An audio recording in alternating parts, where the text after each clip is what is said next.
अस्सलाम वालेकुम आदाब। सडन डेथ गो अचानक मौत वाक़ा सपदुन। येल ति कांसे नफरस अचानक मौत वाक़ा सपदि within 1 hour of symptom onset अकिस घंटस अंदर अंदर तथ वनान सडन डेथ कि सडन डेथस हेकन जो वजूहत आसित या हेकन अथ कार्डियक वजूहत आसित हार्टस रिलेटेड वजूहत आसित नत हेकन नॉन कार्डियक वजूहत आसित हार्टस रिलेटेड आसित न तिम कह मेजॉरिटी ऑफ केसन मज वुचन आमुत कि यस सडन डेथ गसान हार्टस रिलेटेड वजूहत 50 to 60% केसन मज हार्टस रिलेटेड वजूहत तो 40 to 40% cases non cardiac causes यथ नॉन कार्डियक सडन डेथ वन तथ मज मेजॉरिटी अगर कंस मैसिव ब्रेन हेमरेज गस ब्रेनस मज गस ब्लीड या GI ट्रैक्टस मज गस ब्लीड या अचानक युस पल्मरी एम्बोलिज्म गस यमुक जन मतलब गो कि युस सोन शिशनोड लंग्स तथ मज रग तथ मज गस क्लॉट लॉज यथ पल्मरी एम्बोलिज्म वन तथ मज गसित अगर कह फीमेल तमिस एक्टॉपिक प्रेगनेंसी सह गस रप्चर तथ मज गसित मैसिव ब्लीडिंग गस कुन जाए बॉडी मज तथ मज गसित सडन डेथ मगर मेजॉरिटी ऑफ केसन मज वुचन आमुत यस सडन डेथ गसान यह गसान because of the disease of the heart यह सोन हार्ट यह पंपिंग ऑर्गन यह मस्क्यूलर ऑर्गन अमिच काम पंप कर तो ये पंप कर तेली खून सर्कुलेशन खूनुक दौर गसान different parts of the body तो अचानक ये पंपिंग बंद कर अचानक ये हार्ट बीट बिहित गसान हार्ट पंपिंग फंक्शन बिहित गसान तथ वन कार्डियक अरेस्ट तो तथ कार्डियक अरेस्टस वजूहत पत् कार्डियक अरेस्ट लीड कर मौत वाक़ा सपदान तथ वन सडन कार्डियक डेथ गो sudden cardiac arrest leads to sudden cardiac death तो कार्डियक अरेस्टस वजूहत यथ मज वुचान हार्टस पार्ट्स अगर वो अत मज मसल हार्टच मसल तमिक दद इन कार्डियोमायोपैथी वन यथ मज डायलेटेड कार्डियोमायोपैथी या हाइपरट्रॉफिक कार्डियोमायोपैथी या एरिथमोजेनिक कार्डियोमायोपैथी यह सोन हार्ट अत अंदर किन वायरिंग कंडक्शन सिस्टम पन सर्किट अगर तिमन मज इलेक्ट्रिकल प्रॉब्लम यथ मज channelopathy long QT syndrome short QT syndrome Brugada syndrome various electrical syndromes या प्राइमरी एरिथमिक एबनॉर्मेलिटी तथ मज सडन डेथ गसित अगर यस हार्टस वैल्वुलर एबनॉर्मेलिटी वैल्व सैनिस हार्टस मज यथ मज mitral valve disease aortic valve disease pulmonic valve disease in मज कह तथ मज सडन डेथ गसित मगर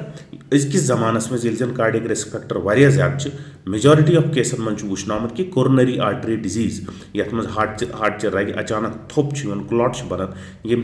हार्ट अटैक गसान वुचन आमुत कि मेजॉरिटी ऑफ केसन मज यह cause of sudden cardiac death यह गो अमुक सो डायडैक्टिक एस्पेक्ट या पढ़ित तको गूगल हेको कर मगर प्रैक्टिकल एस्पेक्टस मज अगर समझो कि क्या हेको कर जन युथ वाक़ा अराउंड सपद कि ओत्र वो सोन बोय जिमस मज ट्रेनिंग करान तम गो अचानक एक्सरसाइज करान तमिस गई मौत वाक़ा सपदो तम सुन तो क्या हेको कर कुन ति सात अगर कंस नफरस या कह गिरो अगर पक ट्रीट कर बाई स्टैंडर या विटनेस सह नफर तुलन तो वातन सेफ जाए कुन अगर सड़क मजस प्योमुत या कुन जाए प्योमुत सह तुलन थोद अगर अख नफर तुलन वातन थोड़ा अंद कुन सड़क अंद कुन पे तमिस थोड़ा हिलाउन डुलाउन क्रैक दिन वो तम सुन होश कि ना गर्दन पे मेजर रग ये कैरोटिड आर्टरी सह केथस तथ पे थो ओंगज इत पे थम वो अमिस यह वथन कि ना या कस मज फिमोरल आर्टरी वो वथन कि ना अगर ना इमीजिएटली इत पे अथ जो थ ये तो चेस्ट लोग कंप्रेस कर एट लीस्ट चेस्ट कंप्रेशन सह कि अगर हार्ट रुक्योमुत सह बे बीट कर जोर जोर कोर चेस्ट कंप्रेशन अगर न मतलब बेसिकली आज इन्फॉर्मेशन बूम हेको गसित कि बेसिक BLS ये बेसिक लाइफ सपोर्ट कोर्स सह हेको गूगल पे वुचित या सह हेको यूट्यूब पे वुचित कि बेसिक लाइफ सपोर्ट कत पे दिमो नफरस अकिस ये कह पे पत्थर अस गि अवेयरनेस कि क्या करो एटलीस्ट चेस्ट कंप्रेशन या कार्डियक मसाज गस कर वुचन आमुत कि AEDs डिफिब्रिलेटर्स शॉक दिवन हार्टस कि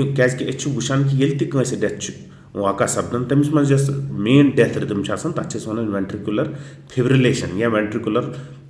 टैकिकार्डिया गो हार्ट वारिया तेज वथान तथ AED शॉक अगर इमीजिएटली तमिस शॉक मिले तम मुमकिन कि तम हेको तम सडन डेथ सह प्रिवेंट गसित नंबर 1 नंबर 2 इम्पोर्टेंट वो आलमोस्ट जिम गसान यंग जनरेशन सन हर कंस मज सब क्लिनिकल डिजीज या pre clinical disease present majority of times one कि कंस हार्ट रगन मज प्लाक या ब्लॉकेज माइनर ब्लॉकेज तमिस पाई या कंस हार्टस अंदर किन दोद वेल प्रॉब्लम या हार्ट मसल डिजीज तमिस पाई इसीलिए कंस अगर जिम जॉइन कर या कह एक्टिविटी ये स्ट्रेनस एक्टिविटी या एथलेटिक्स मज गन क्रिकेटस मज गन या बॉडी बिल्डिंग मज गन तमिस पज प्री पार्टिसिपेशन स्क्रीनिंग कर पानस ये बेसिक एग्जामिनेशन कर डॉक्टर सोब पन बेसिक ECG या अगर तमिस बास या basic structural assessment of the heart yes echo सह गसान या तम पत अगर तमिस बास सह हॉल्टर मॉनिटरिंग कर 24 घंटन या 48 घंटन बे एक्सरसाइज कैपेसिटी वुचन ये हेको कर with help of A TMT या स्ट्रेस इको यह प्री पार्टिसिपेशन स्क्रीनिंग आज मस्ट क्या रिस्क फैक्टर्स बरमार गो ये वर्ल्ड बनो capital of risk factors diabetes ज़्यादा स्मोकिंग ज़्यादा ड्रग एडिक्शन ज़्यादा हाइपरटेंशन ज़्यादा खूनस मज डिसलिपिडीमिया कोलेस्ट्रॉल ज़्यादा इसलिए ज़रूरी अहम तो मैंडेटरी ये कि हर कह यंग एथलेटिक्स मज गन या कॉम्पिटिटिव सपोर्ट्स मज गन या कुन जिम जॉइन कर तमिस पज प्री पार्टिसिपेशन स्क्रीनिंग करना को इम्पोर्टेंट ये कि हर कंस पज BLS बेसिक लाइफ सपोर्ट वुचुन